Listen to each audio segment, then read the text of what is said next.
Hi everyone, hopefully everyone had a wonderful holiday season and welcome to 2025. So this is what I've been working on. This is a Tamiya or Tamiya, depending on how you say tomato or tomato.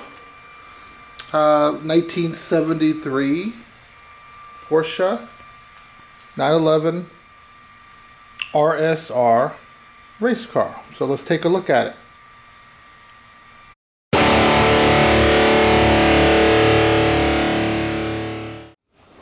Okay, so just a quick history on that one, and maybe a little bit on that one. So this one in the back is a 1989 Carrera 3.2. It's the last of the line of these original Porsche models. So essentially, this is a 911 RSR from 1973. These cars first debuted in 1964.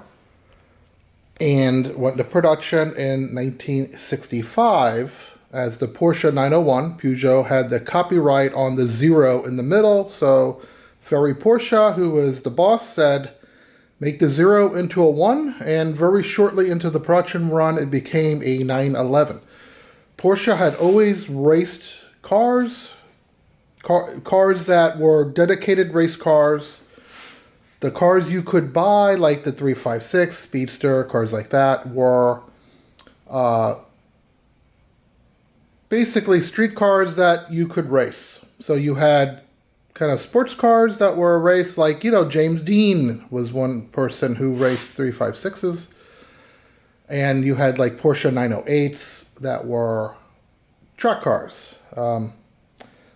So they had a rich racing history. So the 911, 901, 911 was supposed to be the successor to the 356 of their street sports car. Differences were essentially a flat 6 instead of the VW-based flat 4. So if you ever see the movie Le Mans, you'd see the Porsche 917, which was the golf car with the blue and orange, and that was kind of the pinnacle of the Porsche racing at the time. And they put all their eggs in that basket, and that car was a flat 12. They used 2 of the flat 6 engines, put them together. Hans Metzger was the engineer, made a flat 12. Anyway, that car, so fast, so good. It's iconic, and so good it got banned.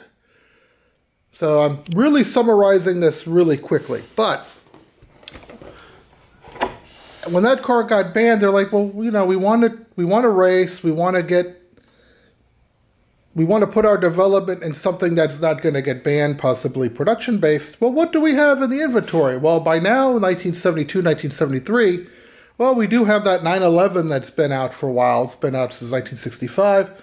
And they made a decision, even though the 911 was a pretty good race car, that they were going to go nuts with it. And they went nuts with it. This was one of the first examples of that. So they put a lot of technology into this car. They were able to get the displacement to 2.7 liters for the street version of this, and 2.8 liters for the racing version. So this is the RSR. So the RS had rear fender flares similar to this one, and it had no front fender flares. The RSR it's wider. It weighed under 2,000 pounds. It made about 300 horsepower. So this was a beast in the day. They just put all their engineering and technology into this, and within a few years, these were turbocharged. You had the whale tails, Porsche 935s.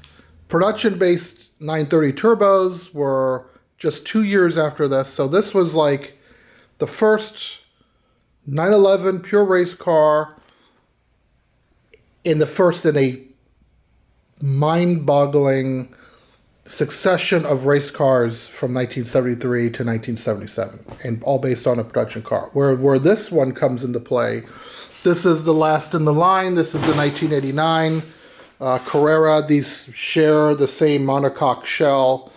underneath. So these can be converted into anything, forward and backward. Essentially what Porsche did was they would weld these fender flares on. So the fenders are welded on, the front fenders are bolted on, but underneath is essentially the same chassis. These have torsion bars, suspension, and yeah, they made race cars out of them too. So let's take a look at this Tamiya, and I'll give you some tips on it. I find it interesting. I try to make content that I find interesting, and as a Porsche fan or an owner, that's pretty cool to have. So let's pop the shell. I'll show you what we're dealing with. All right, a quick look at the shell. So pretty detailed. I don't know if the originals had maybe a little bit of a wider front flare. I don't see too many originals around.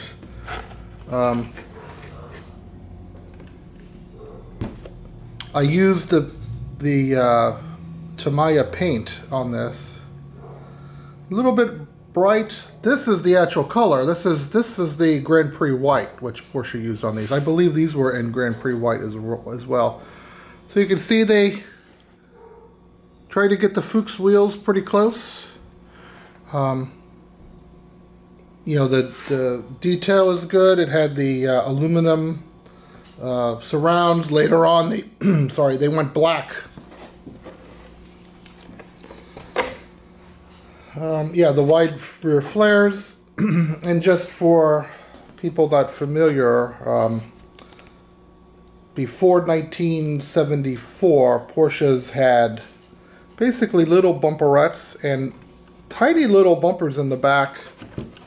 I wouldn't even consider these bumpers. Well, this one was for racing, so this was like, you could still get these fiberglass one piece, and the oil cooler would be here because these cars did not have radiators. In 1974, to meet U.S. U.S. crash standards, they got these little bumperettes and bumpers. So they're made of aluminum, and there's like a little shock absorber in there. And so these would be called in F series before 1974, and then anything after 1974 is a G series. Okay, so that's a little history on the real car along with this model, and I'll show you the build, what I did, what I had to do to get it right, and if you're interested in building one, some tips and tricks. Okay, this is what we're looking at underneath, and this is the box. They've made these, and Tamiya's made these in the past, and this is their newest one. The shell has been around. They make it in a few different models, but this BT-01 chassis. So when you see that, that's the two-wheel drive chassis. They have been making these in maybe a more advanced four-wheel drive chassis, but yeah, that may be a bit of a party foul for this, being a two-wheel drive car. So this is the chassis. And there's optional parts. So the blue shiny bits are from Racing. So they make a kit, and I went nuts. I spent as much on the kit as I did on the car. Just because it's a lower end kit, and I wanted it to look cool and be a little stiffer. So these do have some flaws. These BT-01 chassis. It's called slop. And the suspension pieces. So essentially what makes this an interesting kit is it has different configurations because you don't have to put a Porsche shell on it. They make different shells. So they make scale shells of like, you know, a Supra or an Integra, and they can go on the same chassis. So what basically the way this was designed, you could have the motor here driving the front wheels. You can have the motor here driving the rear wheels, and you can have the motor where I have it, which unfortunately it's not rear engined, as you may or may not know.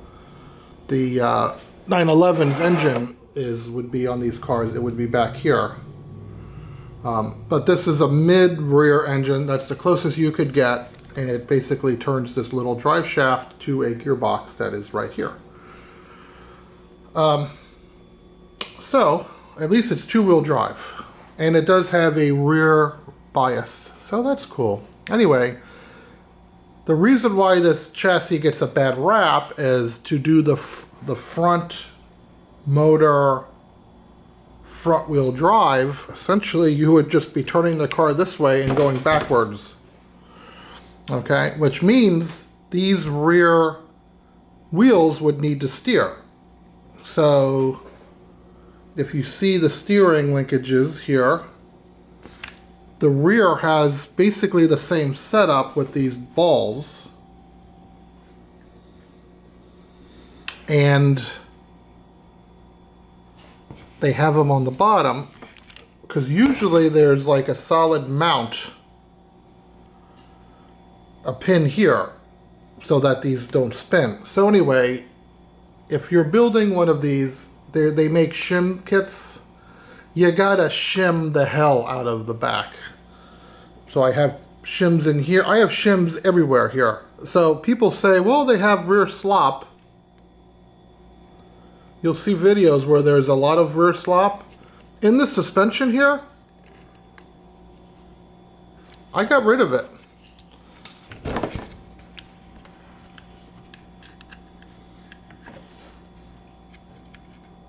I don't have any. Try to get you a good close-up of it.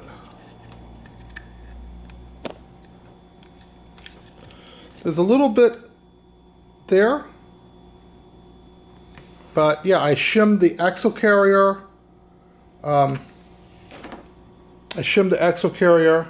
Obviously, these have different axle carriers because it's aluminum. I think the stock ones are like plastic. So I don't have any wobble here. A little bit from the hex, a couple millimeters. Nothing from the suspension itself.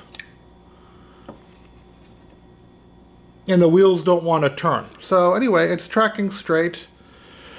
And yeah, I like it. Pretty cool. I'm running running brushed. Don't need any more than that. Just this torque motor I had. Tamiya tuned for torque, and it's fine. It's almost uncontrollable. I'm running the old nickel metal hydride batteries. I don't want to go with the new modern LiPo stuff, which I've had several of them. That's if you really want to go nuts with that car, but I always found when I have those super fast motors, I destroy the car, and I kind of like this car, so I don't want to destroy it. So I do 20-25 miles an hour. And you could do more with simple motor upgrades. The motors are cheap now on Amazon, 20-25 bucks for something that would even outperform that. Okay, I'll show you the inside of the box and kind of how these things come. 1 second. Alright, well, when you get it, basically you have all this plastic that are in plastic trees, and you just, you got to unclip it. The instructions have, the name of the tree and what part, so you have to just basically remove the plastic. You'll have a number for the tree and then a number for the part. And then with enough screws and patience, you have a working car. I would recommend, if you're going to get the hop-up parts like I did, the blue parts, don't do it after the build. Do it while you're building the car. Otherwise, you'll be there for hours disassembling the car. You do have to cut out the shell. You have to make the rear arch. Basically, you have to mold it or cut it out of a piece that basically it comes out, and it comes out to here, the Lexan. So you have to basically cut the edges, the wheel arches all around, drill the holes, and then when you're done with that, you mask the windows and then paint the inside of the shell, and then let it dry good so it doesn't rub off. So that's how you do the shell. There is smoke paint which I have to black out the windows, but I left it off because if I scratched it or something, I could touch it up, because you paint from the inside. If I could touch up the white. So I didn't black out the windows yet. But yeah, I'm having fun with it. Basically, once you do the shell, you do need to provide, these cars do come with an electronic speed control. So for those who don't know, the electronic speed control, when you give it gas with the controller, it gives juice to the motor. But you will need to get the servo and the radio to complete the kit, and of course the battery. So I'm going simple with this. I left the Tamiya plug, which a lot of people don't like because they limit current. But I'm just into now keeping it simple, and I don't want to have to do any soldering right now. I just want to have fun with it. So yeah, basically if you put a better connector on this, you have to cut these connectors and you solder on new ones. I've had RC for years and years, and I'm trying to get back to basics from when I was a kid, to just put batteries on it, batteries in it, charge them, and have fun. No soldering and tinkering. And so far this has fit the bill. So I hope you liked the video here of the 1973 Tamiya Porsche 911 RSR 2.8 and its big brother, the 1989 Porsche Carrera 3.2. We'll catch you on the next video. Just a few announcements here. I will be filming my trip to Homestead Motor Speedway. I'll be leaving in a couple days, and we'll be running on the track at the DRT Miami this Wednesday. So stay tuned for that. Catch you on the next video. Bye.